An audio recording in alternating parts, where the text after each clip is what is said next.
တိုင်းပြည်စံပြတ်မယ်နော်ကျွန်တော်ပြည်သူတွေဒီသတင်းစကားကိုကြကြပြတ်ပြတ်လေးနော်မင်္ဂလာပါမြန်မာနိုင်ငံအတွင်းမှာနေ့စဉ်ဖြစ်ပွားနေတဲ့သတင်းကိုအချိန်နဲ့တပြေးညီတင်ဆက်ပေးတဲ့ channel တစ်ခုဖြစ်ပါတယ်နားဆင်သွားကြပါနော်ကျွန်တော်ကြားသိစေချင်တယ် line ပေါ်မှာကဘာလဲဆိုတော့အဲ့ဒီအရက်ထဲကဇက်တွေကိစ္စနဲ့ပဲတကယ်အရေးကြီးတဲ့သတင်းတွေဖုံးနေတယ်နော်တော်ကြနေဟိုဇက်ကဟိုဟာဖြစ်ပြန်ပြီတော်ကြနေဒီဇက်ကပြတ်ပြန်ပြီတော်ကြနေဟိုဇက်ကဟိုလိုဖြစ်ပြန်ပြီအဲ့ဇက်တွေနဲ့ပဲသတင်းတွေဖုံးနေတယ်အဲ့တော့ခမရအသက်ပေးပြီးတိုက်နေတဲ့ကျွန်တော်တို့ဂျန်စည်းတွေရဲ့သတင်းတွေနော်ဒုက္ခပင်လဲဝေနေတဲ့ကျွန်တော်တို့ရဲ့ပြည်သူတွေရဲ့သတင်းတွေဖုံးလွှမ်းပြီးတော့အဲ့ဇက်ပြတ်တဲ့ကိစ္စတွေပဲဖုံးလွှမ်းနေတယ်အဲ့တော့အဲ့ဇက်ပြတ်တဲ့ကိစ္စတွေနောက်ကိုလိုက်နေတယ်ကျွန်တော်ပြည်သူတွေကျွန်တော်အတိလေးတတိလေးတော့ပေးခြင်းတယ်ခမရတို့ပြည်တွင်းမှာနေတာနော်ခမရတို့စံပြတ်တော့မယ်ခမရတို့စံပြတ်တော့မယ်အဲ့ဒါတတိထားစံကုန်မြများဝယ်စုအခြေအနေမကောင်းဘူးနော်အဲ့တော့ခုနစကားကိုပြန်ဆက်ရမယ်ဆိုရင်အီရန်မှာခါမီနီကြီးပြုတ်ကျသွားတာကကျွန်တော်တို့တိုင်းပြည်အတွက်ကျိုးရှိတယ်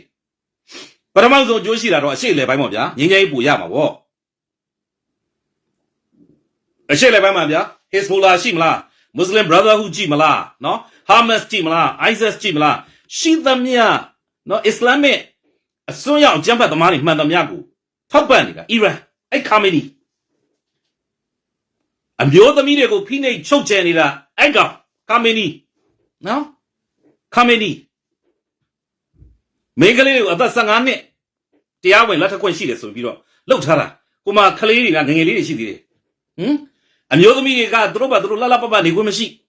နော်ဒီကောင်းကြုံကြီးခြုံပြီးတော့နေရတာအဲ့ခါမီနီရဲ့ဖိနှိပ်မှုခရီးယန်တွေပေါ်ပေါ်တင်နေဖျားရှိခိုးလို့မရဘူးခါမီနီရဲ့တကဘာလုံးကိုအကြမ်းဖက်မှုတွေတင်ဖို့နေတာအဲ့ဒီခါမီနီKhamenei go one gone yes Khamenei go one gone yes ပြောတယ်အီရန်ပြည်သူတွေနဲ့ပြောတယ်ထိုနည်းတူစွာပဲနော်ထိုနည်းတူစွာပဲနော်ထိုနည်းတူစွာပဲအဲ့ဒီညာဦးကံပါပြိုတာကိုစပနကိုကနွားမပေါင်ကျိုးတဲ့ကိန်းကတော့တကယ်ဖြစ်ပြီခါမီနီသေတဲ့ကိစ္စသည်နေပြည်တော်ကမင်းအောင်လိုက်ပေါင်ကျိုးပြီးတော့ဒီကောင်ကျိုးစင်တဲမဲ့ရက်ကိုပုံနီးသွားပြီဘယ်လိုဖြစ်လို့လဲဆိုတော့ခါမီနီရှီကနေနော်ဒရုန်းနီးပညာတွေရနေတယ်နော်ဒရုန်းနီးပညာတွေရနေတယ်ရေနံတွေရနေတယ်လေရင်စီတွေရနေတယ်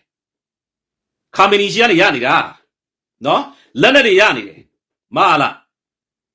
အခုအဲ့ဒီသူ့ရဲ့အသက်သွေးကြောတွေပြတ်ပြီအသက်သွေးကြောတွေပြတ်ပြီနော်အသက်သွေးကြောတွေပြတ်ပြီမအားလားဘာပဲဖြစ်ဖြစ်သူ့ကိုထောက်ပံ့တဲ့လမ်းကြောင်းတစ်ခုပြတ်သွားပြီအဲ့တော့နေပြီးတော့စံပနကိုကနမကြီးမင်းအောင်လိုက်ပေါင်ကျိုးပြီအဲ့ဒါကျွန်တော်တို့ပြောတယ်မြန်မာပြည်မှာအာဏာရှင်တကောင်ရှင်းသွားတာပြောတယ်နော်ဒီဗင်နီဇွဲလားကအာဏာရှင်ပြုတ်ကျသွားတာပြောတယ်နော်အခုခါမီနီပြုတ်ကျသွားတာပြောတယ်အဲ့ခါမီနီပြုတ်ကျသွားတာမပြောတာတွေသိအကြမ်းဖက်အားပေးတွေပဲအာဏာရှင်အားပေးတွေပဲအစိုးရသမားတွေပဲခါမီနီပြုတ်ကျတာကိုမပြောဘဲနဲ့စန္ဒတွေပြပြီးတော့ဝိုင်းပြီးတော့ကြိတ်မနိုင်ခဲမရတွေဖြစ်နေကြတာအာနာရှင်ပြုတ်ကြတာသူ့ဘာသူဘယ်လူမျိုးဘယ်ဘာသာကိုယ်ကွယ်ဘာသာမဲ့ပဲဖြစ်ဖြစ်အာနာရှင်ပြုတ်ကြတာကိုပြောတယ်ဒုတ်ပြောတယ်ဖြစ်ရမှာသွေးစီးညင်ရမှာကျွန်တော်တို့ချင်းကျွန်တော်တို့ပြည်သူတွေနော်အဲ့တော့ဆက်ပြီးတော့ကျွန်တော်တို့ပြောရမယ်ဆိုလို့ရှိရင်မာလာအတွက်ကဒီ drone နည်းပညာတွေရပ်သွားပြီခါမီနီပြုတ်ကြသွားတယ်လေခိုင်းတော့ရပ်သွားမှာပဲတကယ်လို့မြန်အမေရိကန်ကခါမီနီအစိုးရတစ်ဖွဲ့လုံးစစ်တပ်တစ်ခုလုံးကိုလုံးဝချေမုန်းပလိုက်ပြီဆိုရင်သွားပြီအီရန်ဒီပြန်ပြီးတော့တော်တော်နဲ့ခေါင်းထောင်မှုအခြေအနေမရှိတော့ပြီးပြီ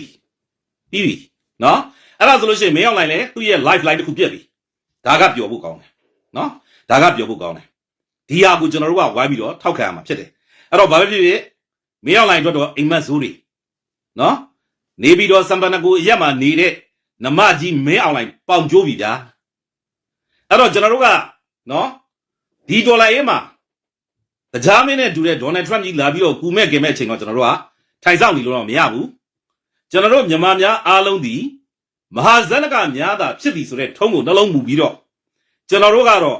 နော်ဒီຫນွေဦးတော်လန်ရေးဆိုတဲ့သမုတ်ပြာကြီးကိုကမ်းမမြင်လမ်းမမြင်ကိုငါတို့အောင်ကိုအောင်မယ်ဆိုတဲ့ယုံကြည်မှုမျှော်လင့်ချက်ကိုကင်ဆွဲပြီးတော့ကျွန်တော်တို့အောင်မြင်မှုပန်းတိုင်လမ်းကိုတော့အရောက်သွားကြရမှာဖြစ်ပါတယ်နော် ရောက်သွားကြမှာဖြစ်ပါတယ်အဲ့တော့ကျွန်တော်တို့အခုလောလောဆယ်ကျွန်တော်အများအားပြောနေကြရှိတယ်အရာရာမှာတော်လိုက်တစ်ခုမှပဲဖြစ်ဖြစ်အောင်မြင်ဖို့ဆိုရင် M လေးလုံးကတိတ်ရေးကြီးတယ်ဆိုတော့ကျွန်တော်အများအားပြောတယ်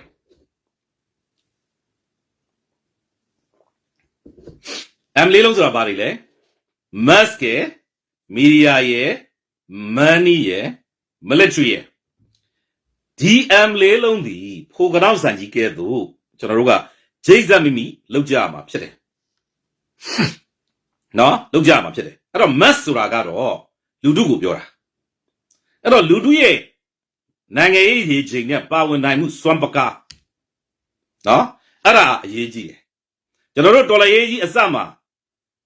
စွမ်းတမန်အောင်မြင်ခဲ့တာလျှမ်းတော့အောင်မြင်ခဲ့တာဒီလူထုရဲ့ပါဝင်နိုင်မှုအနေအထားကြောင့်ဖြစ်တယ်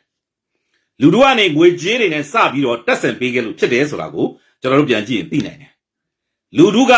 အဲ့ဒီအချိန်တုန်းကတော့ Facebook တို့ဘာလို့ social media တွေသုံးလို့ရနေတဲ့အချိန်ဆိုတော့လူထုကစွမ်းတမန်ဗန်ဒါကြီးရလည်းပါတယ်စိတ်တကြီးရလည်းပါတယ်လူကိုယ်တိုင်လည်းပါတယ်နော်အဲ့တော့အခုလောလောဆယ်ရန်သူရဲ့ထိန်းချုပ်နေမြေမှာနေရတဲ့လူထုကလောလောဆယ်အရင်အားလောက်ပါဝင်လို့မရဒီလိုပါဝင်လို့မရတာကိုကျွန်တော်တို့အနေနဲ့ကအပြစ်မတင်ဒါပေမဲ့အဲ့ဒီလူထုရဲ့ဒီစိတ်ဓာတ်တွေကမယိုင်လဲဘူးဆိုတာကျွန်တော်သိတယ်မယိုင်လဲဘူးဆိုတာကျွန်တော်သိတယ်ဒီလူထုကဆက်လက်ပြီးတော့နော်ကျွန်တော်တို့အရေးဆိုလို့ရှိရင် hate ဆိုတာနဲ့ဓာတ်ကိုဆွဲပြီးတော့ထွက်မဲ့လူထုဆိုတာကျွန်တော်တို့သိတယ်နော်ကျွန်တော်တို့သိတယ်လူထုပေါ်မှာယုံကြည်ပြီးသားအဲ့တော့ mass media ဆိုတဲ့နေရာမှာတော့ကျွန်တော်တို့ကတမယိုးကြမီဒီယာတွေတော့မဟုတ်ဘူးဗျကျွန်တော်တို့အခုမီဒီယာလို့ပြောရမယ်ဆိုလို့ရှိရင်ကျွန်တော်တို့စိတ်ဓာတ်စစ်စီနော်စိတ်ဓာတ်စစ်စီလူထုကိုပညာပေးအဲ့ဒါတွေပါကျွန်တော်တို့ပြန်ပြီးတော့ပြောရမယ်အနေထားရှိတယ်နော်ပြောရမယ်အနေထားရှိတယ်တမယိုးကြမီဒီယာတွေကိုကြည့်မယ်ဆိုရင်စစ်ကောင်စီဘက်ကတော့ MRTV တို့နော်နောက်တစ်ခါကျတော့မြဝတီတို့ ਨੇ တစ်ဖက်သက်သူတို့ရဲ့စစ်ကောင်စီရဲ့အာဘော်ကိုပဲပြောတယ်တစ်ဖက်သက်ဒီဘက်ကမီဒီယာကိုကြည့်မယ်ဆိုလို့ရှိရင်လေနော်ဒီဘက်ကမီဒီယာကလွတ်လပ်တဲ့မီဒီယာလို့ပြောတော်လေသူတို့ကနှုတ်သက်ခံပြီးတော့စို့နေတဲ့မီဒီယာတွေများတယ်တချို့ကြတော့လေနော်ကျွန်တော်ပြောပြမယ်နော်မင်းအောင်လိုင်ကိုနှွာတဲ့မီဒီယာတွေကျွန်တော်ကြိုက်တယ်တိုးတော့တော်လိုင်းဘတ်တော်သားချင်းပြဿနာဖြစ်ပြီဆိုရင်ဘာလုပ်လဲဆိုတော့သူတို့ကို fanning ပေးထားတယ်ဒါမှမဟုတ်ရှင်လဲအင်အားကောင်းတဲ့အုပ်စုဘက်ကနေပြီးတော့သူတို့ရဲ့ mouthpiece အနေနဲ့သူတို့ရဲ့လက်ကင်ထုတ်အဖြစ်နဲ့အသုံးပြုပြီးတော့လုပ်နေတဲ့မီဒီယာတချို့ရှိတယ်နော်အဲ့ဒါမျိုးတွေဆိုတော့လေအဲ့ဒါကလည်းလူထုကိုအစိတ်ကျွေးတာပဲအဲ့တော့မင်းအောင်လိုင်ကိုနှွားတာကိုကျွန်တော်မပြောလို့တော့လေကိုယ့်ဘက်အချင်းမှာဖြစ်တဲ့အချိန်ကြရင်မီဒီယာကျင့်ဝတ်ကိုမဆောင်စည်းပဲနဲ့နော်အမှန်တရားဘက်ကမရက်တည်ပဲနဲ့တရားဘိုးသုံးဖို့ဒီရေးတာပြောတာတင်တာသတင်းထုတ်လွှင့်တာတွေကိုကျွန်တော်တို့တွေ့ရတဲ့အခါမှာဒီဟာကလည်းကျွန်တော်သတိတော်ထားစရာကောင်းတယ်ဥပမာဆိုထားပါတော့ပြီးခဲ့တဲ့ဖေဖော်ဝါရီလ18ရက်နေ့က NUG ကနိုင်ငံရေးပါရာဇိကကြတဲ့အလုပ်ကိုလုပ်တယ်အဲ့ဒါကဘာလဲဆိုတော့အမျိုးသားညီညွတ်ရေးအစိုးရကိုကိုယ့်ဘာကိုနာမည်ပေးထားတဲ့အဖွဲ့အစည်းတစ်ခုကသူ့အောက်မှာ9နှစ်လုံးစစ်မတိုက်ပဲနဲ့နော်အင်အားစုပြီးအချိန်ကာကောင်းကိုစောင့်နေတဲ့သူ့ရဲ့လက်ကင်ထုတ်တပ်ဖွဲ့တချို့ကိုအသုံးချပြီးတော့ကျွန်တော်ရင်လာတဲ့အဲ့ဒီ PDF ရဲဘော်လေးနော်လူတစုရဲ့အသုံးချခြင်းကိုခံလိုက်ရတာအင်အားထောင်ချီနဲ့စကိုင်းဒေသမှာစစ်ခွေးတင်းကြိုင်းစကိုင်းတိုင်းဖြစ်အောင်နော်စစ်ကောင်စီရဲ့ပြည်ထောင်ဒုဝန်ကြီးတို့ရဲချုပ်တို့လုပ်ခဲ့တဲ့ဗိုလ်ချုပ်တန်းလိုင်တို့ကိုယာတုကပြုတ်စေအောင်ထွက်ပြေးအောင်လုပ်နိုင်ခဲ့တဲ့ဘူနဂါဥဆောင်တဲ့ဗမာမျိုးသားတော်လှန်ရေးတပ်တော် BNRA Burma National Revolutionary Army ဆိုတာကိုတွားပြီးတော့ရန်သူအလူကြအပြုတ်သွားတိုက်တယ်ဒါသည်နိုင်ငံရေးပါရာဇိကကြတဲ့လုပ်ရဖြစ်တယ်ဒါသည်လုံးဝမလုပ်အပ်တဲ့လုပ်ရဖြစ်တယ်ဒါသည်ဟင်းသာကိုသောဇက်တူသားစားတဲ့နော်ပြတ်တဲ့ဂိမ်းဖြစ်တယ်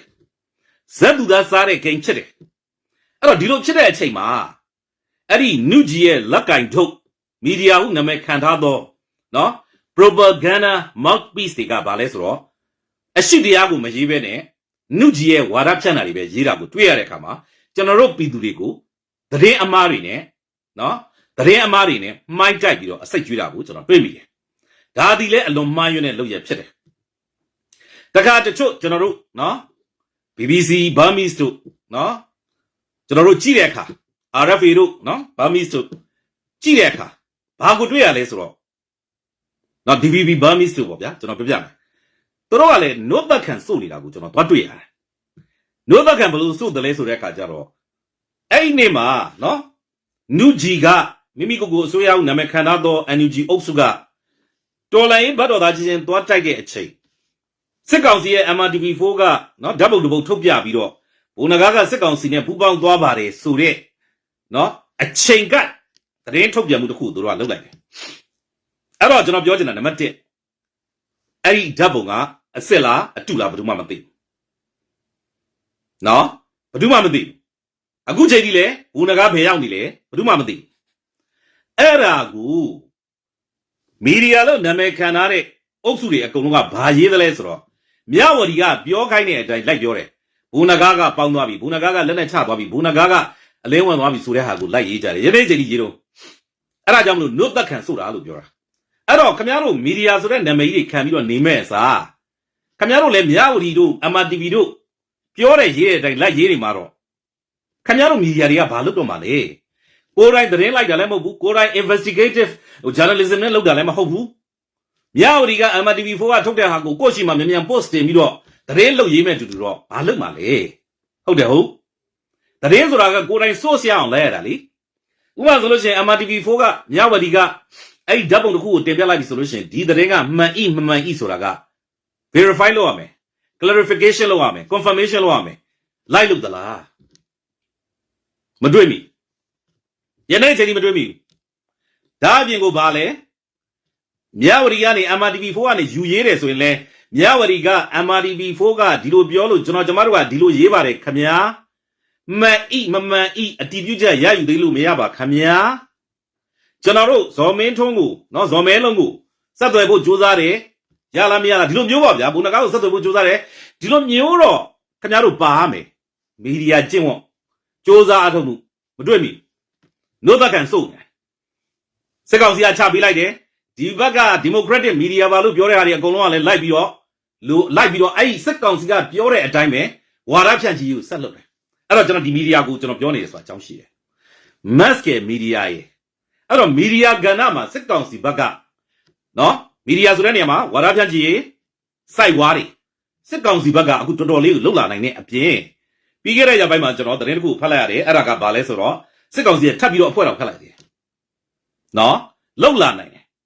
ကိုယ့်ဘက်ကမီဒီယာလို့ကြည့်လိုက်တဲ့အုပ်စုတွေကဘာလုပ်လဲဆိုတော့ငါနဲ့မတူငါရန်သူနုကြီးရဲ့လက်ကင်ထုတ်အဖြစ်သူတို့နဲ့မတူညီတဲ့အတွေးမြင်ရှိတဲ့အုပ်စုတွေကိုလိုက်ပြီးတော့တိုက်ခိုက်ရေးပဲလုပ်တာစစ်ကောင်စီကိုမတိုက်ဘူးတော်လိုင်းမှာအသက်ပေးတိုက်နေတဲ့သူတွေကိုလိုက်တိုက်ခိုက်နေတော့လေထိုမီဒီယာဥဆိုတော့ပုံကူများပြီအမေရိကန်ကသခိုးမအောင်ကြတော့ဖုံးတော်ဖွဲ့နဲ့ဘောမဘယ်လောက်ယွန်စရာကောင်းလဲအဲ့ဒီအမေရိကန်မှာဆိုင်နေဖွင့်အရက်ဆိုင်နေဖွင့်နော်အဲ့ဒီသခိုးမကူအဲ့ဒီခုနကနုကြီးရဲ့လက်ကိုက်တို့မီဒီယာဖြစ်တဲ့ခစ်သစ်တို့ညမနောင်တို့တခါမှမပြောရဘူးပါဇက်တော်မဟာရဘူးပေါင်းပြီးတော့ပိတ်ပြီးတော့ပေးနေကြလားဆိုတာစဉ်းစားစရာရှိတယ်နော်ဘာလဲဗျိုင်တူခိုးလို့ရင်နှုတ်ပိတ်နေပါမည်ပေါ့ဟုတ်လားအဲ့လိုပုံစံမျိုးလားနော်အဲ့တော့မီဒီယာကဏ္ဍမှာကျွန်တော်တို့လွတ်လပ်ပြီးတော့အမိခိုကင်းတဲ့အမှန်တရားနဲ့ဓမ္မဘက်ကိုပြောတယ်ကျွန်တော်တို့လူမျိုးတွေနော်တကဘာလုံးမှာညံ့ညံ့ပေါ်လာဖို့လိုတယ်ညံ့ညံ့ပေါ်လာဖို့လိုတယ်ဒါတွေကိုလည်းကျွန်တော်တို့တွေအားလုံးကဝိုင်းဝန်းပြီးတော့ထောက်ခံပြီးတော့ဝင်းရံပေးဖို့လိုတယ်ဘာကြောင့်လဲဆိုတော့တို့ကအမြင်မတူတာနဲ့ဘာဖြစ်လဲတပ်ပါတီဒလန်ဒရှိုးဆိုပြီးတော့ဝိုင်းပြီးတော့နော်ဘတ်9000စားတွေနဲ့ဝိုင်းပြီးတော့တက်ခိုက်တယ်စစ်ကောင်စီဘက်ကလည်းဗာလဲ6800စားတွေနဲ့အဲ့တော့ဘာဖြစ်လဲဆိုတော့ပြည်သူတွေက right to information ဆိုတာရှိတယ်ပြည်သူတွေကအမှန်တရားသိခွင့်ရှိတယ်အမှန်တရားကိုသိမှသာလျှင်နော်ပြည်သူတွေကအမှန်တရားကိုသိမှသာလျှင်အဲ့ဒီအမှန်တရားမြေပြင်အနေအထားကိုကြည့်ပြီးတော့တော်လှန်ရေးအတွက်ကိုအကောင်းဆုံးပုံမူပြီးတော့ပူပေါင်းပါဝင်လို့ရမယ်ဒါကြောင့်လို့ကျွန်တော်ပြောနေခြင်းဖြစ်တယ်တခါမင်းအောင်လိုက်တို့ဘက်ကဘာလုပ်လဲ propaganda လူထုကို divert the attention ကိုဘယ်လိုလုပ်ပေးထားလဲဆိုတော့ ပြည်သူတွေကနော်ကျွန်တော်တို့ဆိုလဲမွေးကြတဲ့စစ်အာဏာရှင်အောက်ကနေပြီးတော့မွေးဖွားလာပြီးကြီးပြင်းလာတယ်ကျွန်တော်တို့မင်းအောင်လိုင်ရဲ့ဖိနှိပ်ချုပ်ချယ်မှုတွေငလျင်ဒဏ်တွေနော်ကျွန်တော်တို့မီးဘေးတွေ COVID-19 နဲ့ပြည်သူတွေကအရန်ကိုမွန်းကျက်နေတဲ့အချိန်မှာစစ်ကောင်စီကဘာလုပ်လဲဆိုတော့တစ်ချက်ခုတ်သုံးချက်ပြက်ဘာလုပ်လဲပြည်သူတွေကိုထက်ညက်နော်အချိုလေးအယောင်ပြပြီးတော့နော်အယောင်ပြပြီးတော့အာယုံလွှဲပြီးတော့တစ်ချက်ခုတ်သုံးချက်ပြက်နော်နံပါတ်1ထွက်ပေါက်ပိတ်နေတဲ့မွန်းကျက်နေတဲ့ပြည်သူတွေကိုပွဲလန်းသပင်နဲ့ကြားမိလိုက်လားကျွန်တော်ပြည်သူတွေရက်ွက်တိုင်းမှာဖျားပွဲတွေမလုပ်မနေရဆိုပြီးအတင်းလုတ်ခိုင်းနေအချိန်ကမုတ်တွေလည်းလုတ်ခိုင်းနေဆိုတာမှတ်ပြီလားကျွန်တော်ပြည်သူတွေနော်ဒါကရုပ်ရှင်ုံတွေအတင်းနေရုပ်ရှင်တွေယုံတင်း stage show တွေအတင်းလုတ်ခိုင်းနော်ဒါမျိုးတွေလုတ်ခိုင်းတယ်ဘာကြောင့်လုတ်ချင်တာလဲဆိုတော့ပြည်သူတွေကိုအာယုံလွှဲဖို့ကြိုးစားတာဘာလို့လုတ်ချင်တာလဲဆိုတော့နိုင်ငံတကာမှာသူတို့ကပြရုပ်လုတ်ချင်တာကရွေးကောက်ပွဲကြီးလည်းပြီးသွားပြီပြည်သူတွေကပျော်ပွဲရှိပွဲတွေနဲ့ပျော်နေပါတယ်ဆိုပြီးတော့အဲ့ဒီ image ကိုလည်းလူကျင်ပြီးတော့တော်လိုင်းမှာပါဝင်နေတဲ့ပြည်သူတယောက်နဲသွားလဲမနဲဘူးဟာဆိုတဲ့ယုံကြည်မှုနဲ့မင်းအောင်လိုင်ကချနေတာမင်းအောင်လိုင်ဘက်ကကိုယ့်ဘက်ကလူကိုပါအောင်ဆွဲနေတာကိုယ့်ဘက်ကလူသူတို့ခေါ်တဲ့သူတွေကတော့မင်းအောင်လိုင်အလူကြတော်လိုင်းမှာပါပြီးသားလူကိုသွားပြီးအပြုတ်တိုက်တယ်နော်သွားပြီးအပြုတ်တိုက်ပြီးတော့အသက်ကလေးလေးတွေအယောက်20ကျော်တောင်မှအသက်ဆုံးရှုံးသွားတယ် BNR တွေကရဲဘော်တွေဘယ်လောက်နှမျိုးကိုကောင်းလဲနော်အဲ့တော့ကျွန်တော်ပြောချင်တာကမင်းအောင်လိုင်ဘက်ကအဲ့လိုမျိုးတစ်ချက်ခုသုံးချက်ပြက်နံပါတ်1တော်လိုင်းမှာပါဝင်နေတဲ့သူတွေစိတ်ဝင်စားနေတဲ့ပြည်သူတွေနဲသွားအောင်လို့နော်နံပါတ်2ပြည်သူတွေကိုအာယုံလွှဲထားပြီးတော့နိုင်ငံတကာမှာရုပ်ပြနော်ရုပ်ပြသူကလုပ်ချင်တော့နံပါတ်3သူ့ရဲ့သမီးကမီဒီယာကုမ္ပဏီတွေရုပ်ရှင်လောကကိုကင်ထားတာလေသူ့သမီးတွေလေနော်အခုဟိုမင်းသမီးဘယ်သူလဲတရုတ်ကပြမလေးပါပဲသူ့ယောက်ျားကခရိုနီသူ့ယောက်ျားဘယ်သူတွေနဲ့ပတ်သက်တာလဲဆိုတော့ဟိုဘက်အဲ့ဝါတို့ကိုကန်တို့ဘက်ကပတ်သက်တဲ့ခရိုနီဘယ်သူပါလဲနာမည်လေးလုံးကမသိအဲ့တယောက်နော်အဲ့တယောက်ဘယ်သူလဲသူတို့ဆိုလို့ရှိရင်ခဏနေပါဦးဝင်းမုံရွှေနော်ဝင်းမုံရွှေဆိုလို့ရှိရင်လေသူ့အမျိုးသားဒီမင်းအောင်လိုင်ရဲ့သမီးနဲ့ကပါတနာတွေနော်အာနာရှင်မင်းအောင်လိုင်ရဲ့သမီးနဲ့ JV လောက်ထားတဲ့ဟာတွေနော်ပေါင်းပြီးတော့မိဖက်စီးပွားရေးတွေမီဒီယာကိုသူတို့ကကင်ထားတာနော်ဝင်းမုံရွှေရဲ့အမျိုးသားနော်သူတို့အဲ့ဘက်မြန်မာပြည်မြောက်ပိုင်းကအဲ့ဒီဟာတွေနဲ့ဆက်ဆက်နေတဲ့ဟာတွေဆိုတော့သူတို့ကဘာလုပ်လဲဆိုတော့ဒီမီဒီယာရဲ့စွမ်းပကားဝါရဖြန့်ချီရဲ့စွမ်းပကားကိုသူတို့သိတယ်ပြီးတဲ့အခါကျတော့မင်းအောင်လိုင်ကသူ့သမီးကိုအဲ့ဒါနဲ့လုတ်ခိုင်းထားပြီးတော့တစ်ဖက်ကလည်းဘာဖြစ်လဲဆိုတော့သူ့သမီးအကျိုးစီးပွားတွေဖြစ်တယ်လေအကျိုးစီးပွားတွေဖြစ်တယ်လေနော်ရုပ်ရှင်ကိုကင်ထားတဲ့ stage show ကိုကင်ထားတဲ့အခုဇက်ပွဲတွေပါကင်ထားတဲ့ပုံရှိသလားဆိုတော့ကျွန်တော်စဉ်းစားစရာရှိတယ်ဘာပဲဖြစ်ဖြစ်ပြည်သူတွေကိုသူတို့ကနည်းအာယုလွှဲပြီးတော့ဒီဘက်ကတော်လိုင်းဘက်ကသတင်းတွေလည်းဖုံးသွားအခုဆိုလို့ရှိရင်နော်မြေပြင်မှာကျွန်တော်တို့ကြာဆုံးသွားတဲ့ရဲဘော်လေးတွေအဲ့သတင်းတွေကပြဇက်ပြတ်တဲ့အကြောင်းကိုပြောနေကြတယ်အဲ့ဇက်ပြတ်တဲ့အကြောင်းကိုပြောတဲ့ဟာကိုကြည့်လိုက်လို့ရှိရင်ခင်ဗျာဇက်ပွဲတစ်ပွဲကိုသွားကြည့်တာလူ3သိန်းမရှိဘူးလူ1000ရှိရင်ကန်ကောင်းဒါပေမဲ့အဲ့သတင်းက line ပေါ်မှာကြတော့တန်းနဲ့ချီတဲ့ပြည်သူတွေကိုဖုံးလွှမ်းသွားနိုင်တယ်ပြည်တွင်းမှာငတ်နေတယ်ဆိုတာဘာလဲအလကားပါဇက်မင်းသားကိုသွားပြီးတော့စုချလို့ရှိရင်350 300မြန်မာပြည်သူတွေငတ်နေဆိုတာဘယ်သူပြောသလဲဆိုပြီးတော့နိုင်ငံတကာအဲ့သတင်းစကားပေးနေတယ်နော်တချို့ဟာတွေကျွန်တော်ပြန်ကြည့်လိုက်တဲ့အခါကျတော့တချို့ဇက်မင်းသားတွေကိုသွားပြီးစုချတာတဲ့ရင်မှုမိန်းမတို့တက်မှမှုမိန်းမတို့ဆိုတာဒါတွေကယူသားရလားစဉ်းစားစရာတော့ဖြစ်တယ်အဲ့တော့ကျွန်တော်တို့ဇက်တပင်လောကကြီးရှင်သန်လာပြီးတော့နော်ဖွံ့ဖြိုးလာမယ့်ကိစ္စမျိုးဆိုရင်တော့ကျွန်တော်တို့လက်ခံတယ်ဇက်မင်းသားတွေအောင်မြင်လာတယ်အငြိမ့်မင်းသမီးတွေအောင်မြင်လာတယ်ကျွန်တော်တို့ကြိုးသူတွေ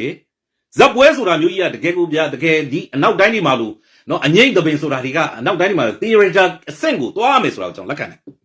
ဒါပေမဲ့ကျွန်တော်တို့ချစ်တဲ့ဇက်တပင်နဲ့ကျွန်တော်တို့ချစ်တဲ့အမှုပညာတွေအငြိမ့်တပင်တွေကိုမင်းအွန်လိုင်းတို့စစ်အာဏာရှင်အုပ်စုကသူတို့အာဏာတည်မြဲရေးအတွက်အသုံးချခံရန်ရအဖြစ်ပြည်သူကိုအာယုံလှဲ့ဖို့ပြည်သူကိုအသုံးချဖို့လို့ပြည်သူကိုလှည့်စားဖို့လုပ်တဲ့ပုံစံမျိုးတွေမဖြစ်ဖို့တော့ကျွန်တော်တို့တွေသတိကြီးကြီးထားပြီးတော့စောင့်ကြည့်ကြဖို့တော့လိုတယ်ဆိုတာကိုတော့ကျွန်တော်ပြောချင်တယ်